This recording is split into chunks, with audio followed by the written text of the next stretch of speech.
दोस्तों नमस्कार। दोस्तों मैं बिमल शाही आप सभी लोगों का अपने चैनल में स्वागत करता हूं और उम्मीद करता हूं कि आप लोग सब लोग स्वस्थ होंगे एवं मस्त होंगे। सभी राष्ट्रवादियों और सनातनियों से ये निवेदन रहेगा कि आप लोग मेरे चैनल को सब्सक्राइब कर लीजिए। दोस्तों आज हम लोग बात करने वाले हैं वन नेशन वन इलेक्शन के बारे में। जी हाँ दोस्तों, अभी अभी समाचार ये मिला है कि मोदी सरकार ने या यूं कहें मोदी कैबिनेट ने one nation one election bill को मंजूरी दे दी है और संभवतः इसी शीतकालीन सत्र में इस बिल को लोकसभा में पेश भी किया जा सकता है।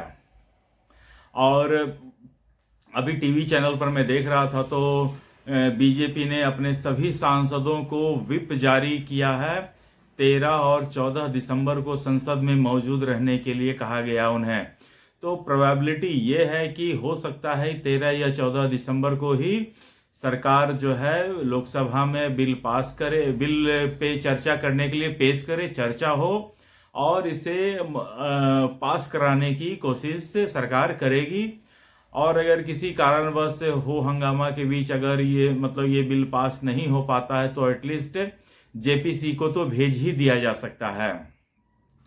जी हाँ दोस्तों, जिस तरह संसद में अभी जो एक्टिविटीज चल रही हैं, हंगामा हो रहा है, बार बार संसद को स्थगित करना पड़ रहा है, कभी राज्यसभा कभी लोकसभा, कभी अदानी के मुद्दे पर कांग्रेस वाले कर रहे हैं, इधर सोरेस के मुद्दे पर बीजेपी वाले कर रहे हैं। तो इस तरह लोकसभा और राज्यसभा दोनों की कार्रवाई बिल्कुल अनियंत्रित दिशा में आगे बढ़ रही है। तो ये जो बिल का पेश होना एक तरह से लोकसभा का में कुछ काम होने के प्रति एक अच्छा कदम आप इसे कह सकते हैं।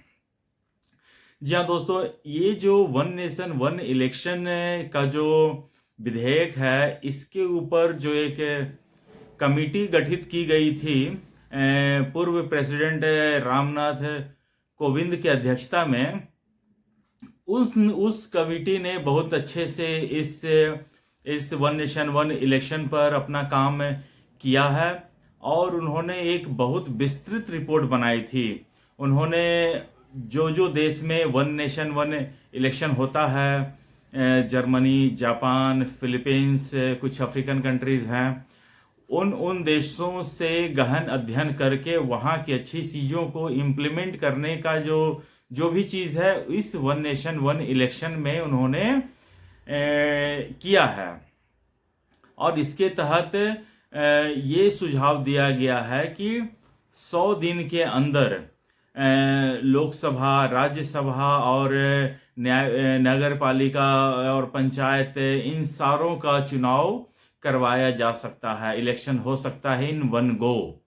और उसके बाद भी तरह तरह के टर्म्स एंड कंडीशंस हैं। अगर किसी स्टेट में किसी सरकार को पूर्ण बहुमत नहीं आई है, अगर वहाँ की सरकार गिर जाती है, तो इन कंडीशंस में क्या करना है, इसके भी उपाय बताए गए हैं रामनाथ कोविंद के रिपोर्ट में। और जो रामनाथ कोविंद ने रिपोर्ट प्रेजेंट किया था उसे सरकार ने स्वीकार कर भी लिया था सितंबर मंथ में ही, और इसके ऊपर जो है राष्ट्रपति महोदय ने भी इसकी अनुमति दे दी है। तो लीगली तो कोई किसी तरह का कोई दिक्कत नहीं है। रिपोर्ट आई, उसके ऊपर सरकार ने सहमति जताई, राष्ट्रपति से पास हुआ। अब मोदी कैबिनेट ने, सरकार की कैबिनेट ने इसे अप्रूवल दिया है, अब ये संसद में पेश होगी। तो एक जो प्रक्रिया है उसका पालन करके one nation one election bill को पेश किया जा रहा है। अब दोस्तों इशू कहां से आ सकती है?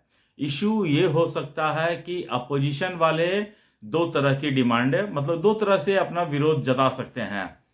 पहला तो इसका विरोध करेंगे कि जी ये संसदीय प्रभुता के खिलाफ है, ये देश को तोड़ने के खिलाफ है, ये संविधान के खिलाफ है।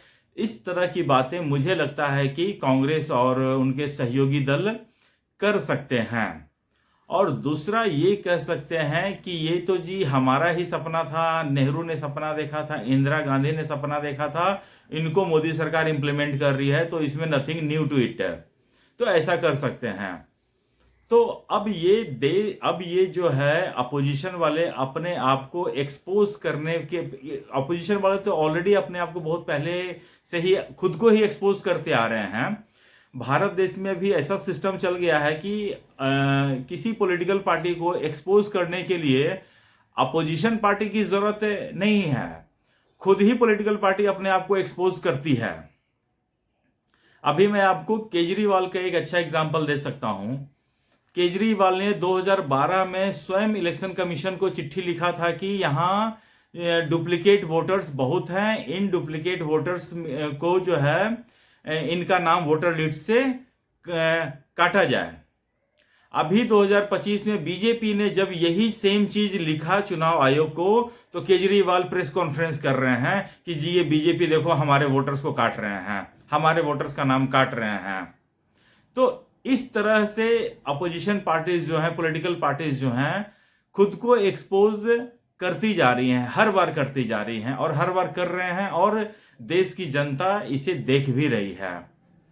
तो मेरे हिसाब से वन नेशन वन इलेक्शन जो है एक वेलकम स्टेप है, और ये अगर ये बिल पास होता है और अगर 2029 में वन नेशन वन इलेक्शन के तहत चुनाव होते हैं, तो ये मोदी सरकार की एक बहुत बड़ी अचीवमेंट होगी। और जो विरोधी हैं, विरोधियों का तो काम ही है विरोध करना, वो तो हर मुद्दे पर विरोध करते ही करते हैं। आई एम श्योर वो इस मुद्दे पर भी विरोध करेंगे ही करेंगे, लेकिन मुझे लगता है कि इससे बहुत सारे रिसोर्सेस में बचेगा, टाइम बचेगा, और जो पॉलिटिकल पार्टी हर एक महीना चुनाव लड़ रहे हैं, अभी दोस्तों आप देखिए जून से मई से ही आप देख लीजिए, मई में लोकसभा का चुनाव था, फिर सितंबर में हुआ आपको हरियाणा का चुनाव, फिर अभी अक्टूबर में दिसंबर में झारखंड और महाराष्ट्र का चुनाव, अभी फिर फरवरी में होगा दिल्ली का चुनाव। तो सारे पॉलिटिकल पार्टी क्या सालों भर एक दूसरे को गाली ही देते रहेंगे क्या? या सालों भर प्रदेश में या किसी अन्य स्टेट में आचार संहिता ही लगती रहेगी क्या? सरकार को डेवलपमेंट का काम थ्रू आउट ईयर करते रहना चाहिए। तो वन नेशन वन इलेक्शन से ये फायदा होगा कि आपको आचार संहिता सिर्फ 3 महीने के लिए लगेगी, उसके बाद 4.5 साल आपके बाद फुल फ्लेश काम करने के लिए ऑप्शन बच जाएगा। आपके पास से लड़ने, एक दूसरे को गाली देने का मौका कम मिलेगा। कुछ लोग हैं जो गाली गलौज थ्रू आउट ईयर करते रहते हैं। केजरीवाल को आप देख लीजिए, उसे जब कुछ भी ना भी मिले तो भी वो गाली देता ही रहता है, अगर दूसरे पार्टी वाला ना मिले तो खुद की पार्टी वाले को देता है। तो ये उनका मतलब स्वभाव है, उससे आप बच नहीं सकते हैं। लेकिन जो रिसोर्सेस की होती हैं, मतलब कि गवर्नमेंट सर्वेंट्स की जो डिप्लॉयमेंट होता है चुनाव में, फोर्सेस की जो डिप्लॉयमेंट होती हैं, तो ये सब काफ़ी एक्सपेंसिव होते हैं, और बार बार चुनाव कराने से मतलब कि इससे सरकार के ऊपर लोड भी, मतलब कि फिजिकल लोड भी काफ़ी पड़ता है। तो इन सब चीज़ों से भी सरकार को मुक्ति मिलेगी, और एक बार चुनाव होने के बाद सरकार 5 साल तक सुचारू रूप से अपना काम कर सकती है। डेवलपमेंट के जो भी पैरामीटर्स हैं उस पर काम कर सकती है। किसी तरह का आचार संहिता नहीं लगेगा कि अब ये आचार संहिता लग गया तो अब यहाँ पर ये काम नहीं हो सकता है। तो ये सब बेनिफिट्स के साथ एक चुनाव आयोग का, मोदी सरकार का, राष्ट्रपति का, सबका एक बहुत अच्छा स्टेप है, और इसे इम्प्लीमेंट होना चाहिए। मैं तो जितने भी विरोधी हैं सबसे बोलूँगा कि हर चीज़ का विरोध नहीं होता है, कुछ तो देश के बारे में सोचो।